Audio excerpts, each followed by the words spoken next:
बॉलीवुड हमें लीजेंड्स देता है और फिर धीरे धीरे उन्हें भगवान बना देता है, लेकिन क्या हर लीजेंड परफेक्ट होता है? आज हम बात करेंगे राज कपूर की, उनकी फिल्मों की नहीं बल्कि उनकी पर्सनल लाइफ की। आप एक ही लल्ले की बात सुनकर फिक्र में मत पड़िए कम्मो जी, अगर शिवजी ने चाहा तो यहाँ लल्लों की लाइन लग जाएगी जी। क्या राज कपूर के अफेयर्स सिर्फ खूबसूरत प्रेम कहानियां थे, या फिर उनकी पावर की वजह से किसी ने चुपचाप दर्द सहा? और सबसे बड़ी बात, यह कहानी हम नहीं बल्कि उनके बेटे ऋषि कपूर खुद अपनी किताब में बताते हैं। कपूर परिवार ने बॉलीवुड को आकार दिया। पृथ्वीराज कपूर से लेकर राज कपूर तक यह परिवार इंडस्ट्री के सबसे मजबूत स्तंभों में शामिल था। उस समय का बॉलीवुड पूरी तरह मेल डोमिनेटेड था, और जब पावर होती है तो बाउंड्रीज अक्सर टूट जाती है।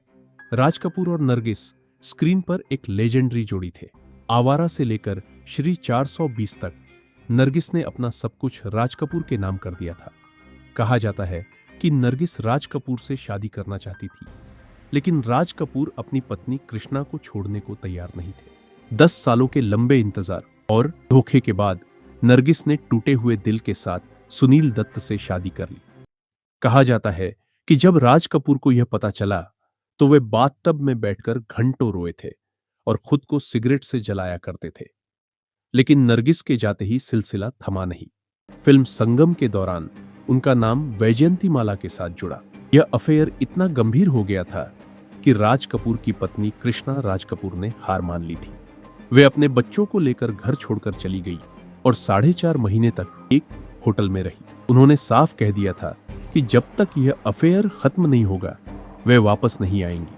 आखिरकार राज कपूर को झुकना पड़ा, लेकिन क्या वो बदल पाए? 70 के दशक में जब फिल्म सत्यम शिवम सुंदरम आई तो राज कपूर का नया जुनून बनी जीनत अमान। उस समय के ब्लाइंड आइटम्स बताते हैं कि राज कपूर जीनत के प्रति इतने पॉजिटिव थे कि वे नहीं चाहते थे कि जीनत किसी और के साथ काम करे। एक मशहूर किस्सा है कि जब जीनत एक पार्टी में देवानंद के करीब दिखने लगी तो राज कपूर अपना आपा खो बैठे थे। राज कपूर को सफेद सादियों का शौक था और कहा जाता है कि वे अपनी हीरोइंस को भी अक्सर सफेद कपड़े पहनने के लिए मजबूर किया करते थे। यह बात केवल अफवाहों की नहीं है, यहां एक साफ पैटर्न दिखाई देता है। अब आती है इस कहानी की सबसे भारी बात। ऋषि कपूर ने अपनी किताब खुल्लम खुल्ला में स्वयं कहा था कि उन्होंने अपनी मां को सफर करते देखा और अपने पिता के अफेयर्स का ट्रॉमा जिया।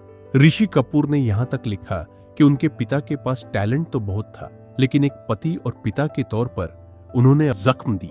मगर दुनिया में एक चीज शेरे बबर से भी ज्यादा खतरनाक और डरावनी है, और वो है गरीबी और भूख।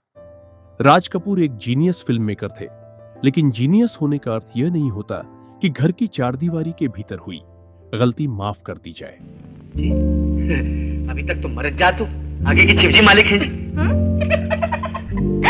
अगर आप राज कपूर के इन अफेयर्स के बारे में और भी विस्तार से जानना चाहते हैं तो कमेंट्स में हमें जरूर बताइए। वीडियो पसंद आई हो तो इसे लाइक करें और सीनेड एक्टिव को सब्सक्राइब करना न भूलें।